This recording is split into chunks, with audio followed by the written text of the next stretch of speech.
Kaixo, gaur ikasiko dugu zer den, nola sortu eta zertarako erabiltzen den irristailu bat. Zer da irristailu bat? Irristailu bat egitean aldakorra izango den parametro bat begibistan jartzen dugu. Eta nola sortuko dugu irristailu bat? Tresna barrako azken aurreko multzoan klik egingo dugu eta irristailu aukera edo komando aukeratuko dugu. Gero barraren edozein tokitan klik egin eta hemen zehaz dezakegu zen balioen artean nahi dugu balio hori aldatzea. Adibidez, -10etik 10 arte. Eta aldaketa 0,1 izan beharrean, banaka izateko esaten diogu. Aplikatzeko esaten dugu eta hemen agertu zaigu irristailua. Orduan, zer daukagu? Zuzenki bat eta gainean puntu bat, puntu horren gainean klik egiten badugu eta arrastatzen badugu, ikusten dugu parametroaren balioak aldatzen direla -10etik 10 arte. Eta zertarako erabili irristailu bat? Demagun moda hontako funtzioak aztertu nahi ditugula. Hau da, i berdin m parametro bat x gehi 3 erako funtzio linealak nolakoak diren aztertu nahi dugula. M parametroak balio aldakorrak izatean nahi dugu. Beraz irristailu bat erabiliko dugu, hau hemen daukaguna aprobetxa dezakegu. Ezaugarriak aldatuko dizkigu, propietateetara joko dugu, eskomako botoian sakatu dut, eta balioak banan aldatu beharrean 0,5 aldatzeko esan aldigu. 0.5. Gero, hortaz aparte, ez dugu hor kokatuta nahi, eta modu vertikalean jarriko dugu. Kolorea aldatuko diogu, adibidez berde kolorea jarriko diogu, eta badaukagu irristailua. Mugitu ahal izateko, hemen daukagu. Izena ere aldatu behar genion, propietateak, oinarrizkoetara jo, eta izena jarriko diogu. Badaukagu prez. Beraz, orain sartu eremuan modu hortako funtzioak sartzen ditugu. I berdin mx gehi 3. Enter sakatuta hor daukagu modu hontako funtzio bat. Une honetan mren balioa 10 da, aldatzen badugu ikusten dugu zuzenaren ekuazioa ere aldatzen dela. Funtzio honen ezaugarri buruz zer esan dezakegu, guztiak 0,3 puntutik pasatzen direla i ardatza 3 altueran mozten dutela. Eta gero m positibo bada, gorakorra direla, zenbait eta positiboagoa orduan eta gorakorragoak, eta negatibo badira, berakorra direla, zenbait eta negatiboagoa orduan eta berakorragoak. Demagun orain, orokorrean funtzio lineal moto guztiak nolakoa diren, m parametroa eta n parametroak aldatzeakoan aztertu nahi dugula. Lehen sortutako funtzio familia ezkutatuko dugu eta testuak ere bakarrik azken hautsiko dugu begibistan eta mugituko dugu. Beste parametro bat behar dugu, orduan beste irristailu bat sortuko dugu. Sortzeko beste modu bat ikasiko dugu orain. Zuzenean sartu eremuan n berdin 0 esan dezakegu. Enter, eta gero begibistan jarri. Balioak nahi dugu izatea aurrekoan bezala, -10etik 10 arte. Aldaketa 0,5naka. Kasu honetan ere vertikala jarriko dugu eta beste kolore bat ezarriko dugu. Hemen daukagu. Kokatuko dugu.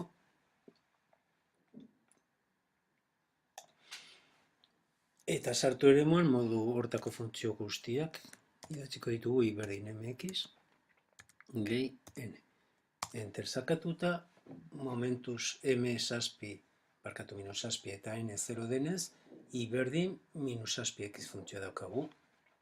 N aldatuta funtzioaren espresioa aldatzen da, eta ez bakarrik espresioa, grafikoa ere aldatzen da. Ikusten dugu moduan, malda berdina mantenduta zuzen paraleloa lortzen ditugu. Eta hemen aldatuta konstante mantentzen dena n da.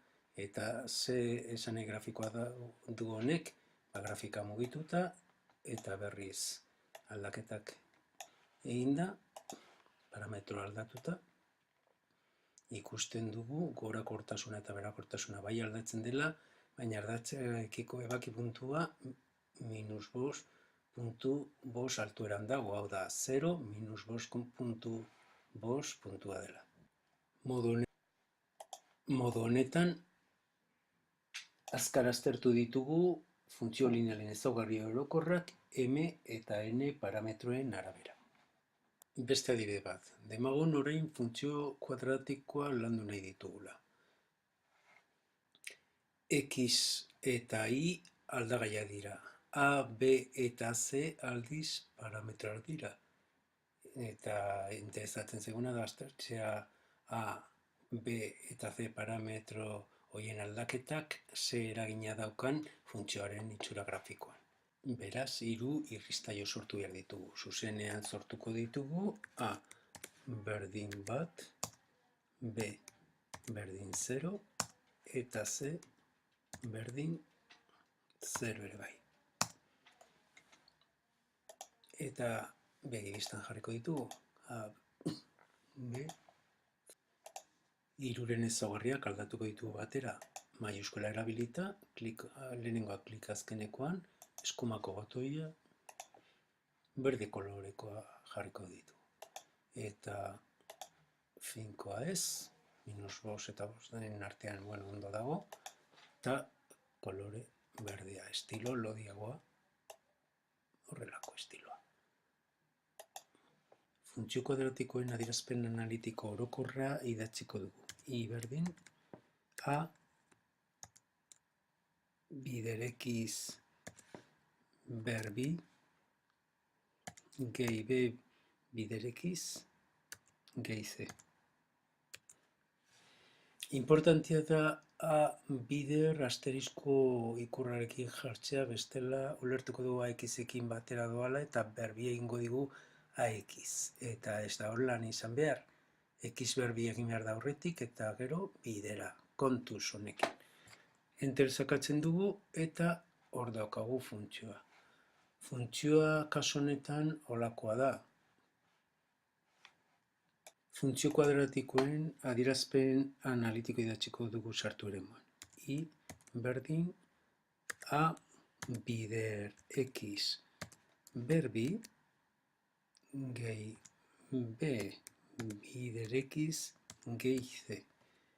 Ohar bat. Hobe duzu biderkaketaren ikurra jartzea. Asterisko erabiliko dugu biderkaketarako. Ez badugu jartzen, AX osorik berbi ulertuko du.